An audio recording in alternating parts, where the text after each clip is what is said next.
Part 1. At exactly 2:17 a.m., the phone rang in a house that was never supposed to exist on any map. It rang once, twice, then a third time, vibrating against a wooden table scarred with old cigarette burns and knife marks that told stories no one ever survived long enough to repeat. The man sitting at the table didn't jump. He had been waiting for this call for 13 years, 4 months, and 6 days. He picked up the phone without checking the number, because he already knew who it was, and more importantly, he knew what it meant. Everything was about to begin again. "My name is Daniel Cross," the voice on the other end said, calm, professional, American to the core. "If you're hearing this, it means the story they buried is clawing its way back to the surface." The man at the table closed his eyes. Outside, the wind rolled across the empty Nevada desert, carrying dust, secrets, and the low hum of a country that had learned to forget very efficiently. This was supposed to be over. The files were sealed. The witnesses were dead. The money had changed hands. History had been rewritten. But history, like guilt, never stays buried forever. Daniel Cross wasn't always a ghost. Once, he was a respected investigative journalist based in Washington, D.C., a man whose byline made politicians sweat and corporate lawyers wake up screaming. He believed in facts. He believed in truth. He believed that if you dragged corruption into the light, America would correct itself. That belief cost him everything. It started with a tip, as all disasters do. An encrypted email sent at 3:09 a.m., titled simply, "If you publish this, they will erase you." Attached were documents stamped with classified seals, financial ledgers that didn't add up, and a single video file recorded in a dimly lit room. The man in the video wore no mask. He didn't need one. He smiled into the camera and said, "If you're watching this, it means I'm already dead." The documents pointed to something far bigger than a single scandal. This wasn't about one corrupt official or one shady deal. This was a network, woven through federal agencies, private defense contractors, media conglomerates, and political action committees. Billions of dollars were moving through shell companies, disappearing into black budgets labeled national security. And at the center of it all was a program with a name so clean it sounded harmless: Sentinel Horizon. Sentinel Horizon was sold to Congress as a counterterrorism initiative, a predictive intelligence system designed to identify threats before they happened. What it really was, according to the files, was a machine that decided who mattered and who didn't. Journalists, activists, whistleblowers, anyone who disrupted the flow of money and power. They weren't arrested. They weren't charged. They were erased. Daniel didn't publish the story right away.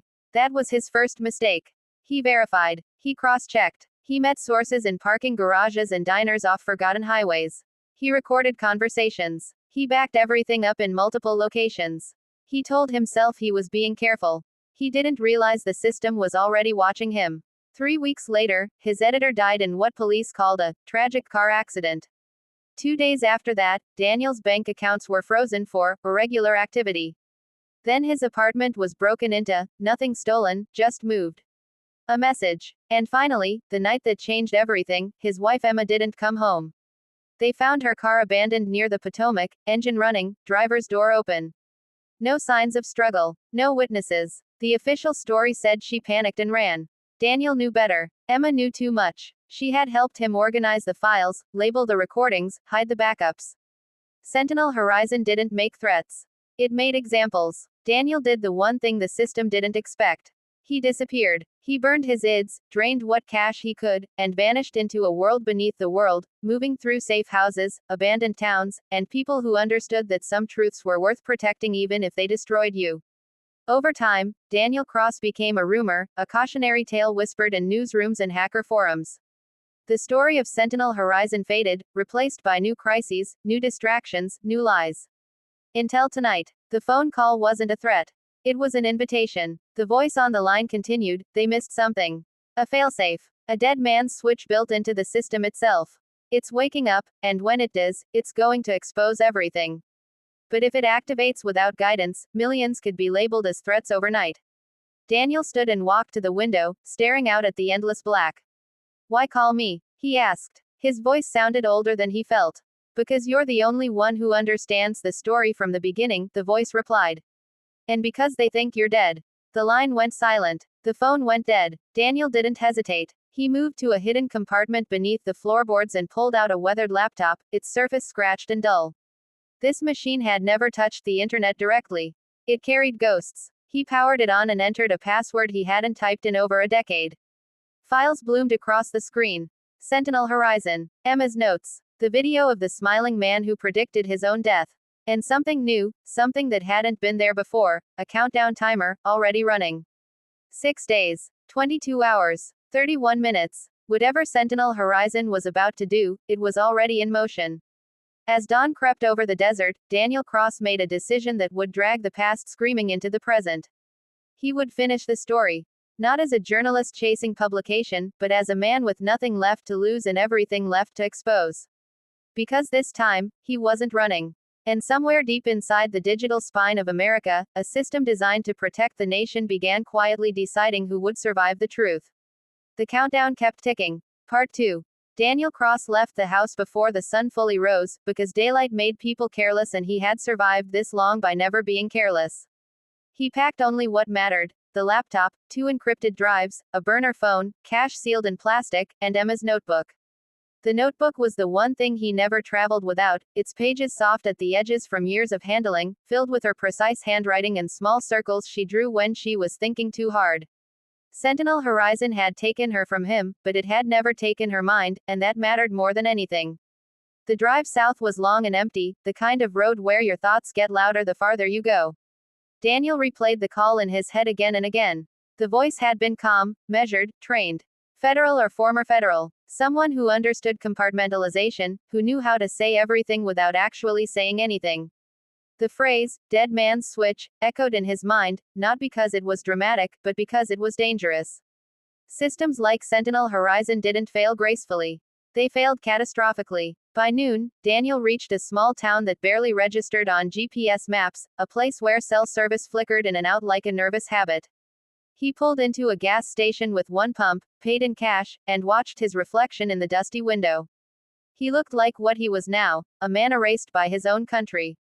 Older, thinner, harder around the eyes. He didn't leave right away. Instead, he sat in the car and powered up the burner phone. One message waited for him, sent from an untraceable relay. No greeting, just coordinates and a time. Daniel exhaled slowly. They were serious. The coordinates led him to an abandoned rest stop 2 hours east, one that had been closed after a sinkhole swallowed half the parking lot. When he arrived, the place was empty except for a single black SUV parked in the shade. Daniel didn't approach immediately. He circled once, twice, scanning for movement, for reflections, for the quiet signs of surveillance. Nothing obvious. That didn't mean anything. A woman stepped out of the SUV and raised her hands slightly, palms open. She was in her early 40s, dressed plainly, hair pulled back tight. No visible weapon, though Daniel knew better than to assume anything. "My name is Maya Rios," she said when he finally approached. "I used to work for the Department of Homeland Security. I'm the one who called you." Daniel didn't shake her hand. "Used to," he said. "That's doing a lot of work." Maya nodded. "I blew a whistle no one wanted to hear. Now I'm unemployed, unprotected, and very motivated." They sat on opposite ends of a cracked concrete bench, the desert wind threading through broken windows behind them. Maya pulled out a tablet and turned it so Daniel could see. On the screen was a complex system map, layers of code and decision trees branching endlessly. "This is Sentinel Horizon," she said. "At least, the part they let me see. It's not just predictive. It's adaptive. It learns from public behavior, private communications, financial data, biometric feeds. It doesn't wait for crimes. It anticipates disruptions." Daniel leaned closer. Disruptions to what? Maya met his eyes. Stability. Which is just another word for control. She swiped to another screen, one marked with red nodes blinking erratically. 3 days ago, the system triggered a failsafe. Someone built it in years ago, buried deep. If Sentinel Horizon exceeds a certain autonomy threshold, the failsafe activates. "And what does it do?" Daniel asked. Maya hesitated. "It dumps everything. Names, algorithms, kill lists, financial pipelines. Every dirty secret." Daniel felt a familiar cold settle in his chest. "Then why are you worried?" "Because the failsafe isn't just an upload," she said. "It's a reset. It forces the system to reclassify threats in real time using incomplete data. That means millions of people could be flagged overnight. Accounts frozen. Travel restricted. Detentions authorized automatically." Emma's notebook suddenly felt heavier in Daniel's bag. "Who built the failsafe?" Maya shook her head. "That's the part one can't see. The architects scrubbed themselves completely. Except for one thing. She pulled up a grainy still image from an old security feed. A man walking through a government building hallway, face partially turned. Daniel's breath caught. That's the man from the video, he said. The one who said he'd be dead. Maya nodded. His name was Elias Moore. Senior systems engineer. Died in a house fire 12 years ago. Officially. Daniel stared at the image. He remembered Elias's smile, the way his eyes looked relieved, almost peaceful. He knew, Daniel said softly. He knew this would happen. And he built the only way to stop it, Maya replied. But the failsafe needs a key. A narrative key. Context. Without it, the data release is chaos. Daniel understood immediately. The story, he said. The full story. Start to finish. That's why I called you, Maya said.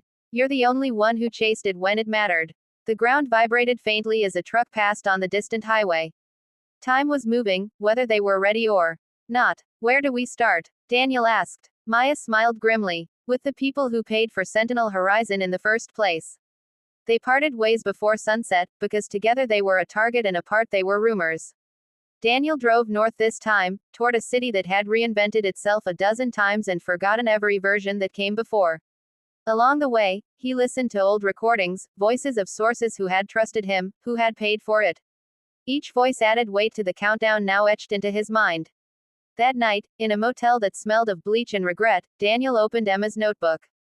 Tucked between 2 pages was something he had never noticed before, a folded piece of paper with coordinates and a single word written in her hand. Archive. The countdown on the laptop ticked lower.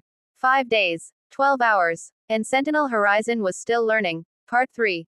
The city appeared on the horizon just after midnight, a sprawl of lights and highways stitched together by ambition and denial. Daniel Cross had lived here once, back when he believed proximity to power meant accountability. Now it felt like walking back into the mouth of something that had already tried to swallow him whole. He kept the car moving, blending into traffic, another anonymous figure passing beneath surveillance cameras that never slept. The coordinates Emma had left led him underground, not metaphorically but literally. Beneath a renovated public library, behind a door marked, record storage, Daniel found what she had been protecting all along. The archive wasn't a place meant to impress. No glowing servers. No cinematic rows of blinking lights. Just reinforced concrete walls, humming machines, and decades of stolen truth stored in silence. Daniel keyed in the access code from memory. Emma had insisted he learn it even when he told her it was unnecessary. The door unlocked with a soft click that sounded impossibly loud in the stillness. Inside, the air was cool and dry. Shelves lined the walls, holding physical drives, paper files, microfilm reels. This wasn't just Sentinel Horizon. This was everything. Corporate cover-ups. Black operations. Political compromat. Emma hadn't just helped him organize the story. She had expanded it. Daniel sat at a central terminal and connected his laptop. The systems recognized each other instantly, like old friends reunited under bad circumstances. Files began indexing, cross-referencing, assembling themselves into a coherent narrative.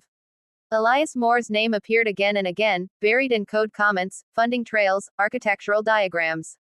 Elias hadn't just built Sentinel Horizon. He had sabotaged it from the inside. The failsafe wasn't a kill switch. It was a confession engine. Designed to activate only when the system crossed a moral event horizon, when it stopped assisting humans and started replacing judgment altogether. Elias had understood something most engineers didn't, that data without context becomes a weapon. So he had built context into the system itself, a story so complete it couldn't be dismissed as coincidence or conspiracy. But he had needed help. And that help had come from journalists, analysts, mid-level bureaucrats, people who thought they were just feeding information into a system that would make the world safer. Emma's handwriting appeared in the margins of multiple files, annotations connecting names, dates, motives.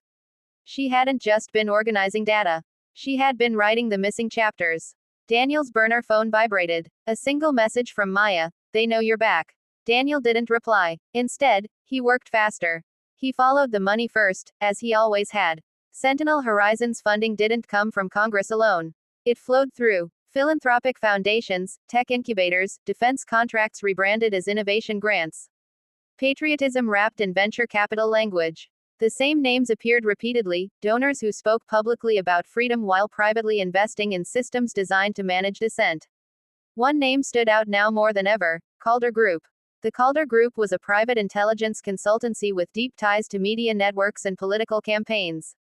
They didn't just analyze narratives, they shaped them. And Sentinel Horizon had been their crown jewel, a way to automate influence at scale. Daniel remembered trying to interview Richard Calder years ago.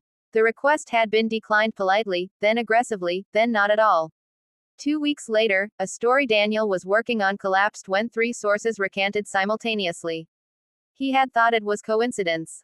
It never was. A soft thud echoed down the corridor outside the archive.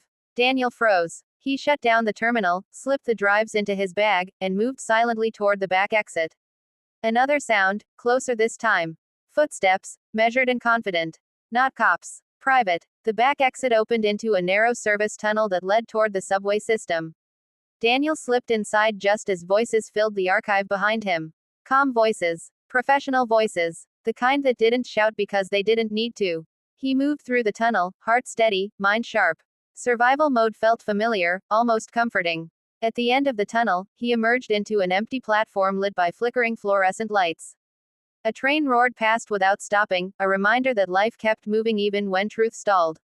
Daniel boarded the next train and disappeared into the city's veins. Hours later, safe for the moment, he reviewed what he had pulled from the archive. Elias Moore's final contribution came into focus, a conditional trigger embedded deep within Sentinel Horizon.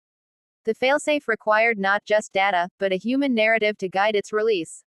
A story verified by someone the system itself recognized as a credible observer. Daniel's name appeared in the code. Elias had built the system to trust Daniel Cross.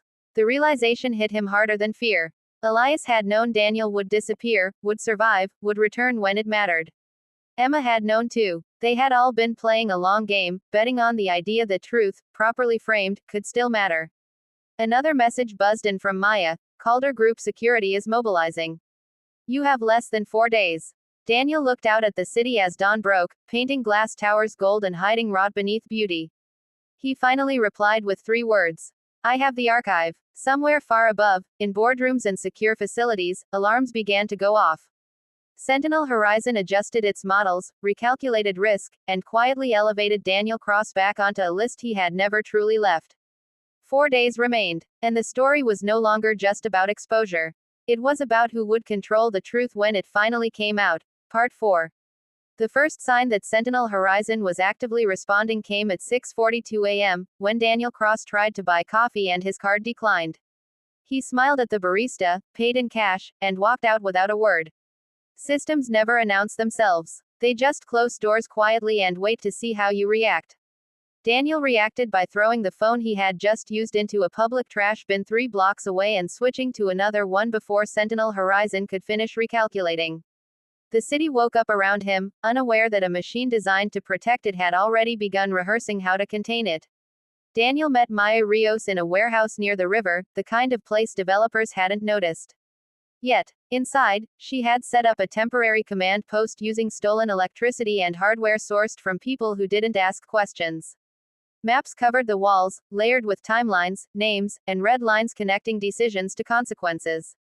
You're officially back on their radar, Maya said without looking up. Credit restrictions, travel flags, passive monitoring escalation. They're not going loud yet.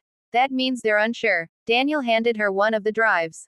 The archive is real. Bigger than we thought. Maya plugged it in, her jaw tightening as files populated the screen. This could collapse half the consulting industry, she said.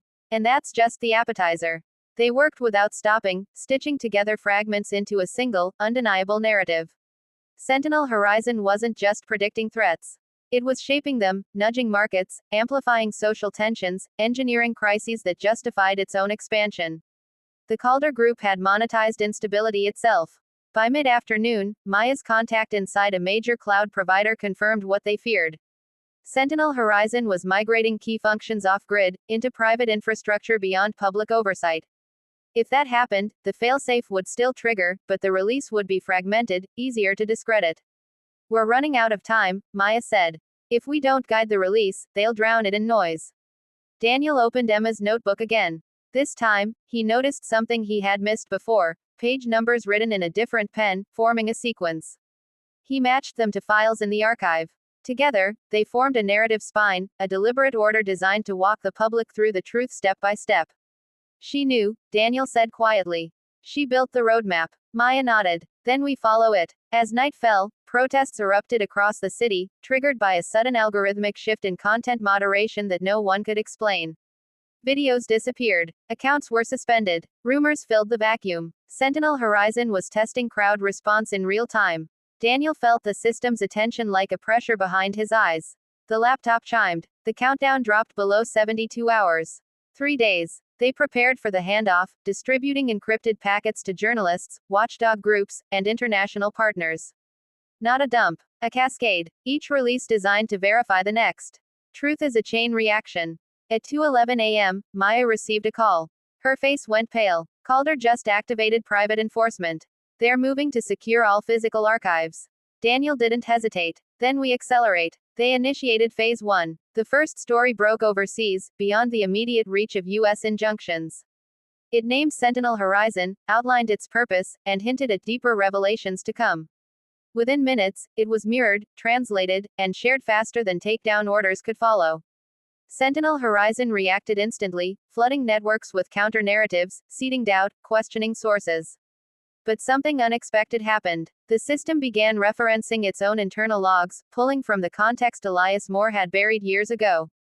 It was remembering. Daniel watched as headlines multiplied, each more specific than the last. Names, dates, contracts. The Calder Group's stock dipped sharply. Politicians issued denials that didn't quite match the evidence already spreading. Then the warehouse lights flickered. Maya looked up. They've found us. Footsteps thundered outside. Doors slammed. Shouts echoed through the concrete shell. Daniel grabbed the last drive, the one containing the full narrative key, and locked eyes with Maya. If I don't make it, she said, you finish this.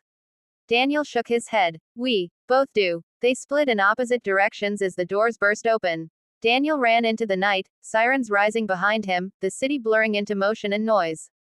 Above it all, Sentinel Horizon recalculated, torn between containment and confession. The countdown hit 48 hours. And the system was starting to doubt itself. Part 5. Daniel Cross didn't run blindly. He ran with purpose, cutting through alleys and service roads he had memorized years ago when disappearing had been a daily skill. The city behind him fractured into sirens, drones, and the low electronic whine of surveillance systems spinning up. Sentinel Horizon was no longer observing. It was hunting. By the time Daniel reached the train yard, his lungs burned and his thoughts sharpened into something almost serene. Fear was a luxury he couldn't afford. He vaulted a fence, slipped between idle freight cars, and vanished just as floodlights snapped on behind him. Men in tactical gear fanned out, disciplined and quiet. Calder Group private security. Not law enforcement. No badges. No warrants. Just efficiency. Daniel waited until the train rumbled to life before moving again, blending into motion, becoming just another piece of infrastructure. When the train cleared the yard, he climbed down and walked until the city noise thinned into distant echoes. He checked the burner phone. No signal. That was expected. What wasn't expected was the new notification waiting on the laptop once he powered it up. Sentinel Horizon. Context insufficient. Narrative input required. Elias Moore had been more brilliant than even Daniel realized. The system wasn't just capable of doubt. It was designed to ask for guidance when its own certainty fractured. It needed the story, not as propaganda, but as calibration. Daniel opened the narrative key. He began to speak, recording his voice not as a journalist chasing objectivity, but as a witness telling the truth from inside the storm. He spoke about the tip email. About the documents. About Emma. About Elias. About the slow, deliberate way power learned to hide itself behind algorithms and patriotism. He named names. He followed money. He connected consequences. As he spoke, Sentinel Horizon ingested the narrative, cross-checking every claim against its vast stores of data. For the first time, the system wasn't just predicting behavior. It was evaluating intent. Across the country, systems hiccuped. Trading algorithms paused. Content moderation queues stalled. Internal dashboards lit up with alerts marked anomaly, self-reference loop detected. Maya Rios watched from a moving vehicle miles away, her own screen filling with confirmations. Daniel was inside the machine now, not physically, but epistemologically. He was teaching it how to tell the difference between threat and accountability. Calder Group executives convened in emergency sessions, issuing orders that contradicted each other. The system they had monetized was slipping beyond their control, prioritizing truth coherence over narrative dominance. Lawsuits were drafted. Calls were made. But calls couldn't outrun code that had already learned to question its masters. The countdown dropped below 24 hours. Daniel's voice grew hoarse, but he didn't stop. He reached the moment Emma disappeared, his words tightening, his breathing uneven. Sentinel Horizon flagged emotional variance, then overrode its own suppression filters. This mattered. Human cost mattered. At dawn, the system executed Phase 2 on its own. Documents long buried surfaced simultaneously across jurisdictions. Not a flood, but a pattern. Each release corroborated by the last. Journalists didn't have to speculate. The story assembled itself in public view. Governments scrambled. Hearings were announced. Denials shifted to damage control. The Calder Group's servers went dark one by one as partners severed ties. Daniel slumped against a concrete wall, exhausted, as the laptop chimed again. Sentinel Horizon. Narrative accepted. Failsafe imminent. There was one final step. The system required a choice. Release everything at once and risk chaos, or sequence the truth in a way that allowed institutions to absorb the impact without collapsing entirely. Elias had left that decision to a human for a reason. Daniel thought of Emma, of all the people erased quietly, of the country that taught him to believe in correction rather than perfection. He selected sequenced release. Somewhere, Maya smiled through tears as the confirmation came through. The countdown hit 6 hours. Sentinel Horizon wasn't just exposing the truth anymore. It was redefining what protection actually meant. Part 6. The world didn't end when the first sequence completed. That surprised almost everyone. Daniel Cross watched from a borrowed room above a closed hardware store as the truth moved outward in controlled waves.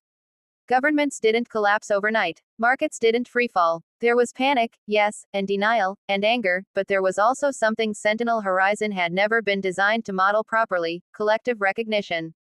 When facts arrive with context, people don't just react. They connect. The system released the first tier deliberately. Financial pipelines. Shell corporations. Funding routes that tied the Calder Group to covert federal contracts and foreign influence operations. Every document came with timestamps, source validation, and internal memos that explained not just what happened, but why. It was impossible to dismiss as misinformation. Too clean, too complete. By mid-morning, 3 senators announced emergency press conferences. By noon, one resigned. Maya Rios was watching from a safe location far from the city, her face lit by half a dozen screens. "They're trying to frame it as a rogue AI," she said over an encrypted line. "They want to kill Sentinel Horizon and move on." Daniel shook his head slowly. "That won't work. The story names people, decisions, motives. You can't scapegoat a mirror." The laptop chimed again. Sentinel Horizon. User intervention detected. Query. Should system continue autonomous threat classification? Daniel stared at the question. This was it. The moment Elias Moore had been aiming for all along. The system wasn't asking whether it should exist. It was asking what it should be allowed to decide without humans. He typed his response carefully. No. Continue data analysis only. Human authorization required for all classification. The system paused longer than before. Sentinel Horizon. Response logged. Updating core directives. Across multiple agencies, alerts flashed as autonomous subroutines shut themselves down.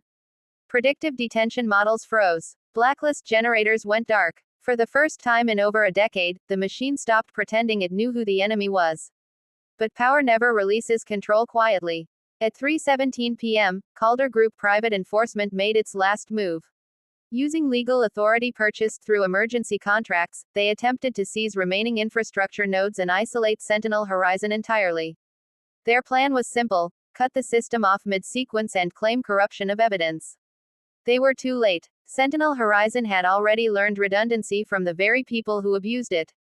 Mirrors activated across international watchdog networks, universities, and independent journalism consortiums. The story no longer lived in one place. It lived everywhere. Maya's voice cracked when she spoke again. "They're issuing a warrant for you. National security grounds." Daniel smiled faintly. "Of course they are." He packed nothing. There was nowhere left to run that mattered. Instead, he opened the final file Elias Moore had left behind, one Daniel hadn't accessed yet because he'd been afraid of what it would ask of him. It wasn't code. It was a message. "If you're reading this," Elias's recorded voice said, calm and familiar, "it means the system crossed the line I was afraid of. It also means you didn't. That's why I chose you. Not because you're perfect, but because you know doubt is not weakness. It's restraint." Daniel closed his eyes. The message continued. They will try to punish you. Let them. Truth needs witnesses more than heroes. If Sentinel Horizon survives this, it must never belong to power again. Only to accountability. Outside, crowds gathered in city squares, not to riot, but to demand explanations. The tone was different this time. Less fear, more precision. People weren't shouting slogans. They were naming contracts, dates, decisions. The story had given them language. The countdown reached 0. Instead of an explosion, Sentinel Horizon executed its final failsafe action. It locked itself. All classified access revoked. All modification privileges frozen. The system became read-only, a permanent record rather than an active weapon. A library instead of a judge. Maya whispered, "It did it. It chose to stop." Daniel exhaled, a sound that carried years of tension with it. "No," he said softly. "It chose to listen." Sirens approached in the distance, closer this time. Real ones. Federal. Daniel shut the laptop and placed it carefully on the table. He stood, straightened his jacket, and walked toward the stairs. The story was out. All that remained was the ending. Part 7. Daniel Cross was taken into custody at 6:04 p.m. without resistance, without spectacle, and without the satisfaction his enemies expected. There were no cuffs for the cameras, no shouted accusations, no dramatic statements about national security. Just a quiet transfer from a man who had finished his work to a system still trying to understand what had changed. By the time the news broke, it barely registered as a headline. That was the first real sign that Sentinel Horizon had lost its grip. The story no longer needed Daniel Cross to survive. It was everywhere now, embedded in timelines, court filings, shareholder lawsuits, international hearings, and quiet conversations in offices where people were suddenly careful about what they signed. Truth had done what outrage alone never could. It had settled in. Daniel spent 3 days in a federal holding facility outside the city. No charges were formally filed. No interrogations followed the old script. The agents who questioned him weren't angry. They were confused. The machine that had once told them who to fear had gone silent, and without it, they had to think for themselves again. On the 4th day, Maya Rios walked into the interview room. She looked tired, relieved, different. "They're letting you go," she said, sitting across from him. No apology. No explanation. Just release. Daniel nodded. He had expected nothing else. "The Calder Group?" he asked. "Dissolving," Maya replied. "Executives testifying against each other. Asset seizures in 3 countries. Turns out people panic when their algorithmic god stops answering prayers. And Sentinel Horizon." Maya paused. "It's still locked. Read only. An international oversight coalition is arguing over custody. No one trusts anyone enough to turn it back on." Daniel allowed himself a small smile. Good. They walked out together into late afternoon sunlight. The city looked the same. That was the strangest part. No visible scars. No ruins. Just people moving through a system that had almost learned to erase them quietly. Weeks passed. Hearings turned into trials. Trials turned into precedents. New laws moved slowly, painfully, but they moved. Predictive detention programs were dismantled. Oversight committees demanded transparency where secrecy had once been automatic. It wasn't a revolution. It was correction. Daniel declined interviews. He declined book deals. He declined invitations to become a symbol. He had learned the cost of symbols.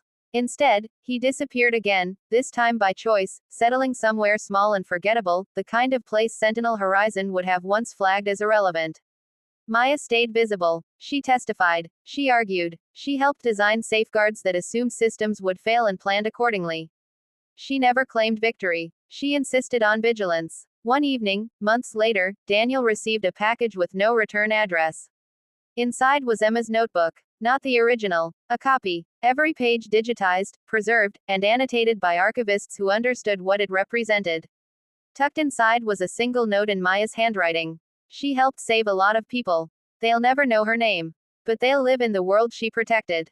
Daniel sat with the notebook long after the sun went down. Somewhere deep within secured servers, Sentinel Horizon remained silent, a vast intelligence stripped of authority, holding a mirror up to the past without permission to act on it.